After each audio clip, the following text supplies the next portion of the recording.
The legend of Artorias sought none but a fabrication. Traversing the dark, 'tis but a fairy tale.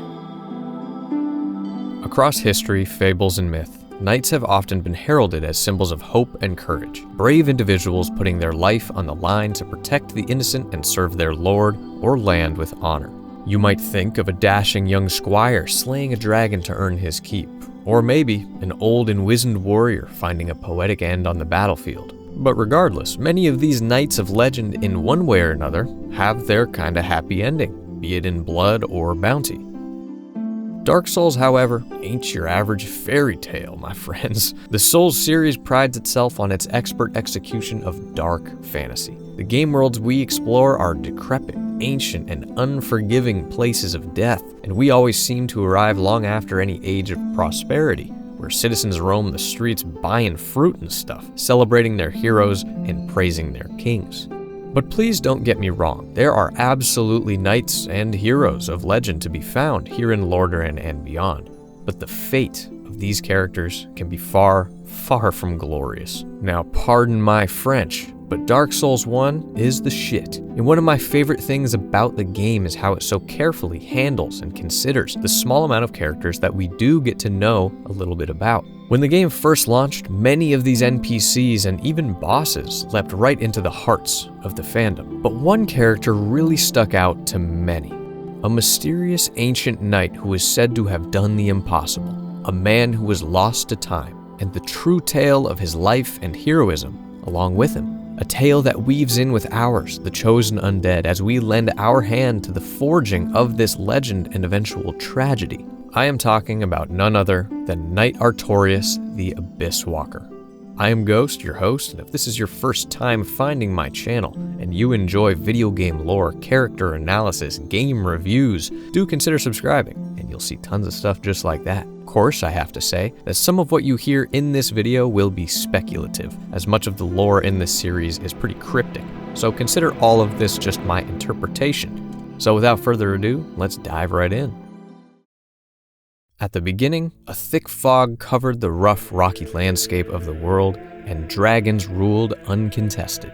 But in the darkness, humanoid creatures, hollows, stirred and searched in the deep places of the world. What they found was fire, and with it, souls and life. Additional great Lord souls were discovered by a handful of prominent figures in Dark Souls lore: Gravelord Nito, the Witch of Izalith, and Gwyn, the Lord of Sunlight. But a fourth soul, the Dark Soul, was found by the furtive pygmy, the ancestor of humanity itself. With these souls, great power came, and the lords decided to lead an attack on the unknown surface of the world to challenge the almighty dragons. Eventually, the dragons fell, and the world shifted. The Age of Ancients ended, and the great lords took their place atop growing kingdoms. Thus, the Age of Fire began, and it marked incredible prosperity, growth, and happiness.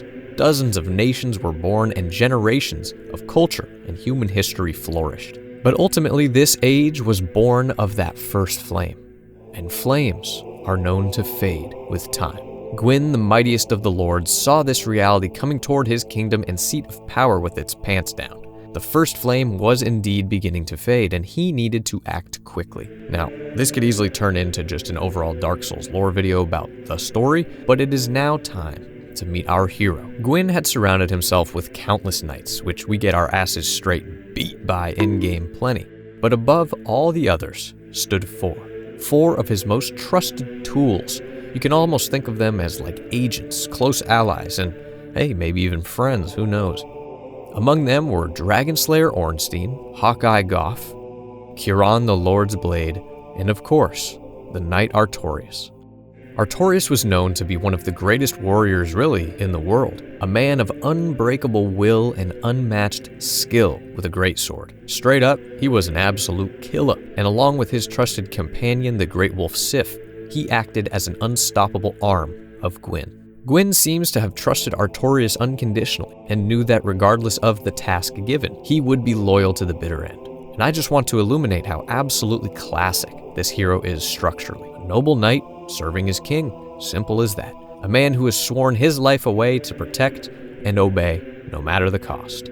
So sadly, there's very little known about who Artorias really was personally. I would love to know what his relationship with Gwyn was like, stuff like that. But this is Dark Souls, and I suppose the mystique is kind of what makes him so appealing as well. The less I know, the better, perhaps.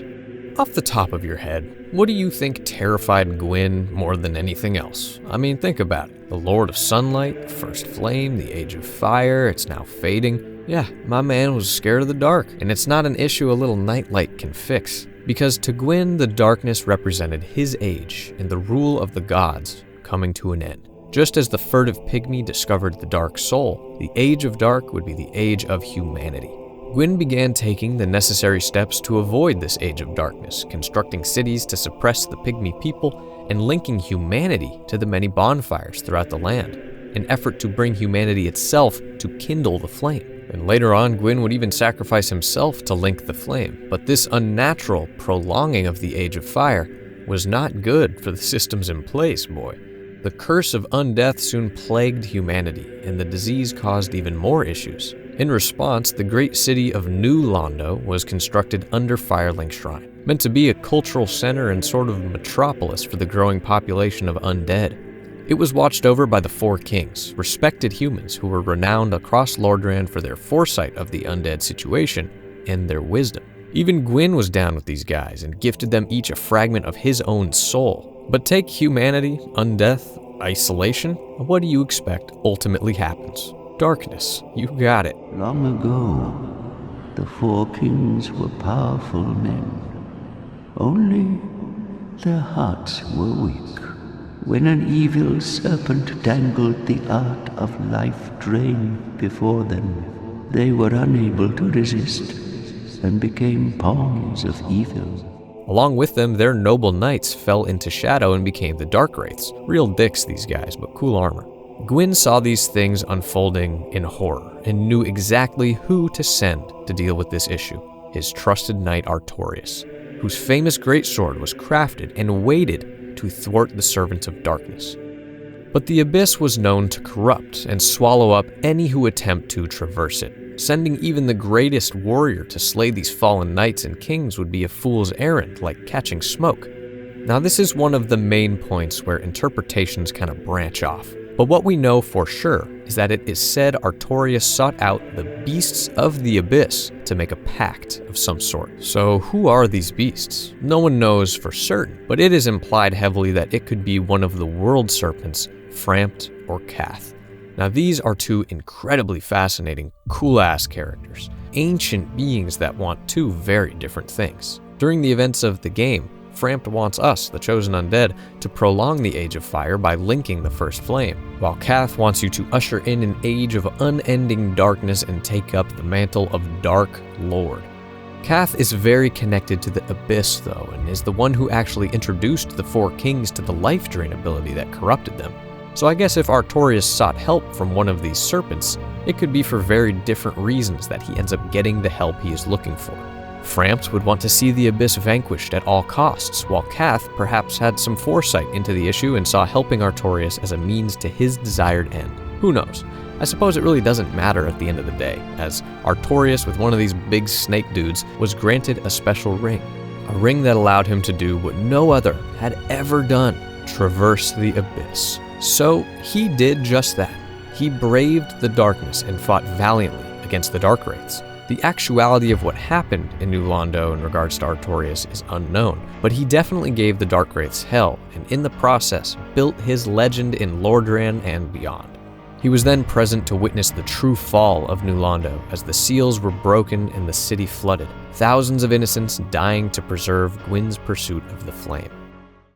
We can then assume that he was eventually called back home, and his heroic actions were noted by Gwyn's court. He was given a silver pendant that was known to show resistance to certain magics of the Abyss, a gift that was most likely a pretty fucking big deal at the time. But he did not return unscathed from this mission. While he himself was protected from the Abyss for sure, his greatsword was irreversibly cursed, a mark that he then wore and wielded to his next mission. So let's pause for just 1 second here, guys. In these videos, we are always trying to identify heroics, the moment ordinary people turn to legends in our video games. And I think this, right here, is a moment. Earning a sort of title like Abysswalker is some serious clout in any game, but in a world starving for fire and light, the bravery and respect that this title likely bestowed on Artorias is immeasurable. I also want to remind you that when the base game was all we had, we hardly knew this much about Artorias. When the chosen undead begins his or her journey, this is a legend long past, a borderline mythological being that you only hear a few little things about here and there. Although, long ago, the knight Artorias traversed the abyss. If you can find him and learn from him, the abyss may prove surmountable. But we will come back to that and where the player comes into the story in just 1 minute. Artorias was now an established force, a hero. And as if this archetype couldn't get any more traditional, his next mission involved saving a princess from an evil wizard. Kind of. The township of Ulasil was another settlement that was actually the origin of the Abyss back in Artorias' time. Believe it or not, Ulasil has brought the Abyss upon itself, fooled by that toothy serpent. They upturned the grave of primeval man and incited his ornery wrath. This corpse is none other than Manus, a great villain who deserves his own video at some point. But exhuming these remains awoke the wrath of Manus, whose humanity had gone X Games mode. Abyss began pouring out from his body, and he manifested as a twisted monster, the father of the Abyss. For Ulasil, you could say this presents a rather urgent problem. Darkness is now seeping out from underneath the kingdom, infecting and altering the minds of the townsfolk, all the while corrupting the very land itself. That ain't good.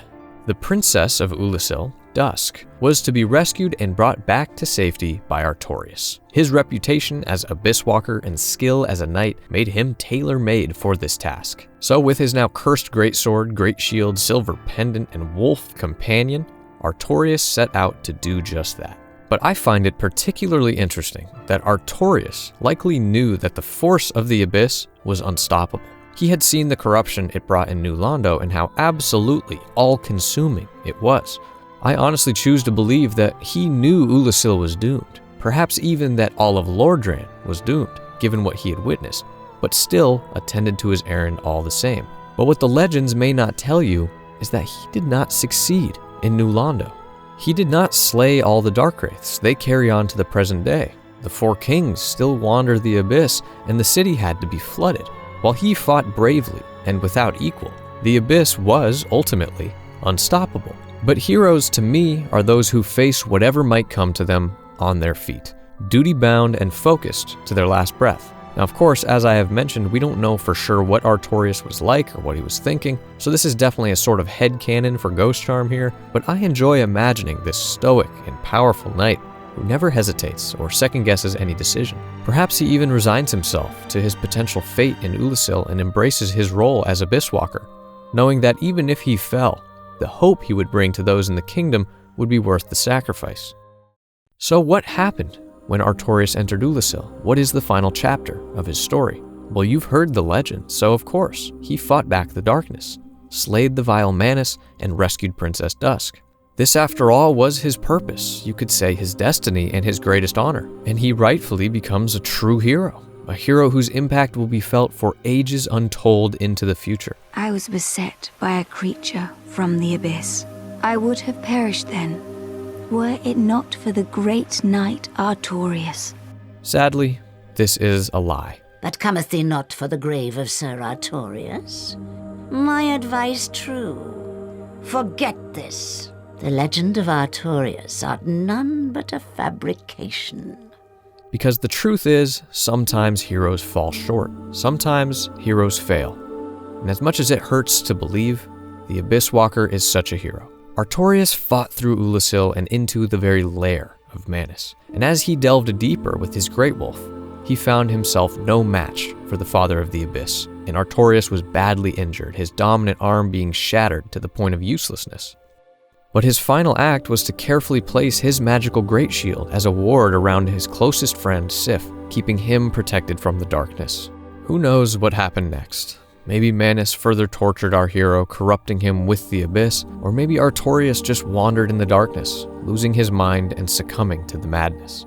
Well, hold on then. So how is it that his legend is still seen as complete. For us, the player and the world, he is that hero of old who accomplished all those things. He slayed Manus, he fought off the Abyss, he succeeded.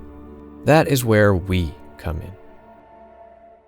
The DLC Artorias of the Abyss is, in my opinion, the crown jewel of the Dark Souls 1 experience. And when it was first added, as I mentioned earlier, Artorias was this ancient dude shrouded in mystery, so seeing him on the cover, we finally had a face to the name, and his appearance and armor were instantly recognizable to anyone who's a fan of the Berserk series. Now, a little tangent here, but it is well documented that Miyazaki, the granddaddy of the Souls games, drew heavy inspiration from Berserk. I mean, there are tons of videos to check out on this website on the subject, so I'm going to link a good one down below that I think you'll like. But the series' main character, Guts, has long been a cult favorite. A guy with a death wish and a massive sword, bearing some badass cursed armor. And while the character similarities are only surface level, it's a great homage, and I love both of these things a lot, But anyway, sorry, moving on, back to our story. So in classic From Software fashion, accessing the DLC area is a puzzle in itself. But in the Darkroot Basin area, we find a golden golem. Once you slay it, contained within is the Princess Dusk? From the Legend of Artorias, what the hell are you doing in here? She has been stuck inside of this guy seemingly for centuries, and offers us the knowledge of ancient sorceries and tales of her now fallen kingdom. Eventually, you go grab this broken pendant, go back where the golem was, and you are yabbed out of the present by a suspiciously monstrous hand, then pulled backward through time, back to Ulasil, back to the era of the Knight Artorias. Now, time travel is always something that's hard to get just right in a video game, but when your lore is directly telling players, the flow of time itself is convoluted, with heroes centuries old phasing in and out. I think it can work pretty seamlessly. So just like that, here you are. This area is what eventually became Darkroot Basin and Garden, so it is a total joy to explore, kill some bosses, talk to this dude, uncover some lore, when all of a sudden you come across this arena. And inside is a very special guest to welcome us back to the past.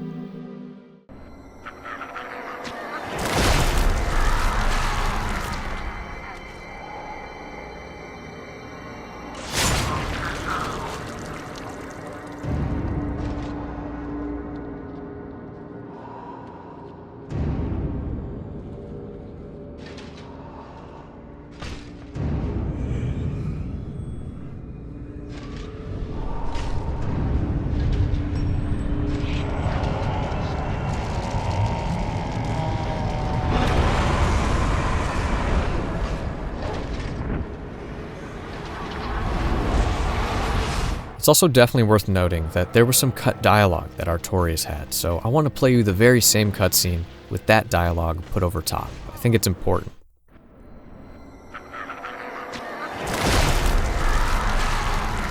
Whatever thou art, stay away.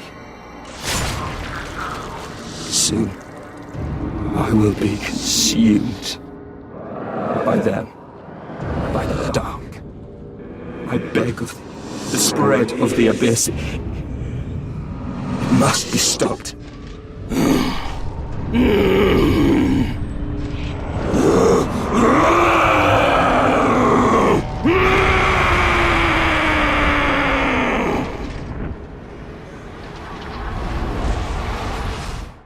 Why on earth did they cut this? I mean, the final version definitely works, but this is a whole new level. It humanizes Artorias so much. Instead of sort of a golem of the dark, he feels like a valiant knight, still hanging on, warning us to stand back, but ultimately losing himself and almost sounding feral. I mean, it's chilling. But I think the tragedy of this character is felt either way. And do note that his left arm that's dangling there, unusable, that's his sword arm. So you are fighting a crippled and corrupted Artorias, and he is still a son of a bitch.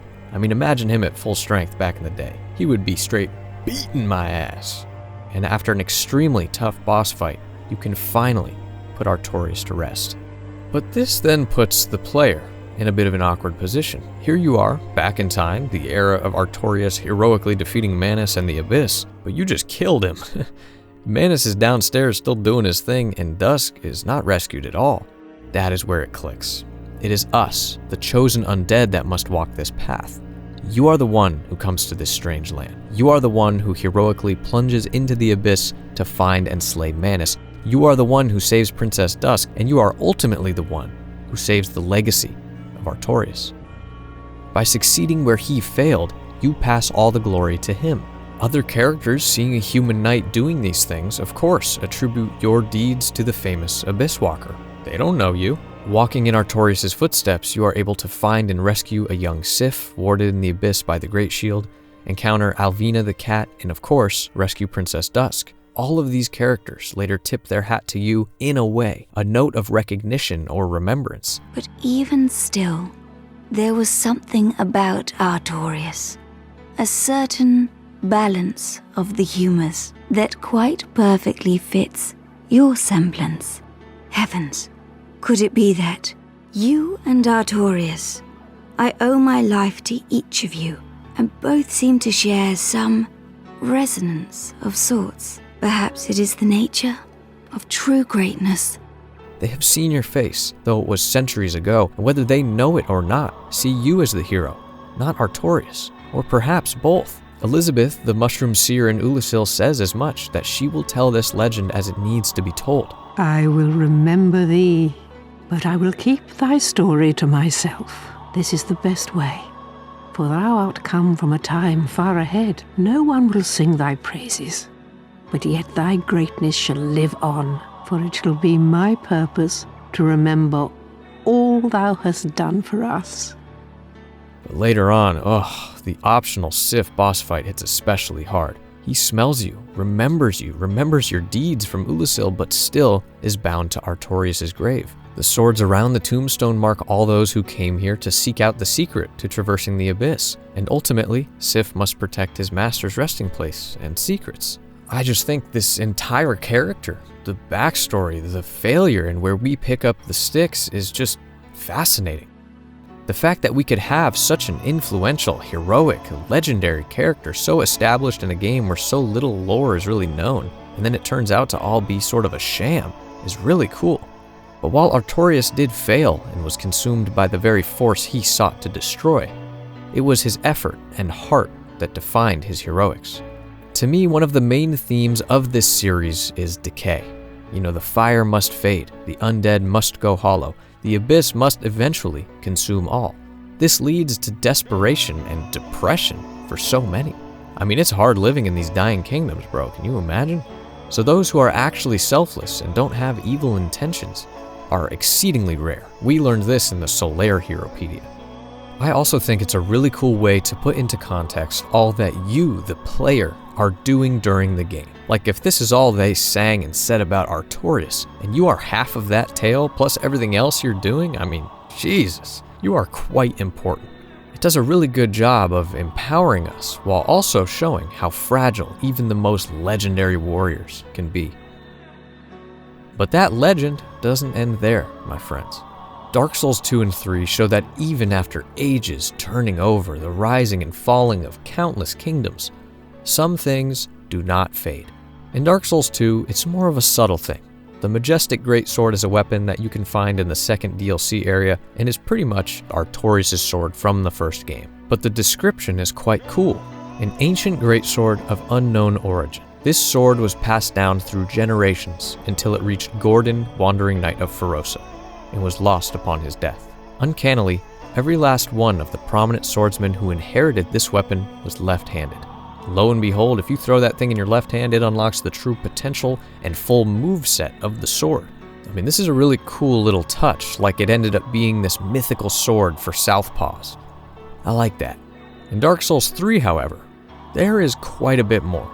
The Watchdogs of Farron is a covenant in Lothric that the player can join and take part in some good old PvP action. But this covenant is based solely on the legend of the Abysswalker. They revere wolves and even empower themselves with wolf blood to channel the strength and the very soul of Artorias. It's pretty damn cool. In the lore of Dark Souls 3, these Farron fellas fight rabidly against the Abyss, to the point of maybe overdoing it a little bit and wiping out an entire territory when even the littlest whiff of Abyss is detected. But they carry on the legend of confronting that Abyss with bravery and strength, even if the characteristics of the individuals don't totally align with Artorias' more noble approach.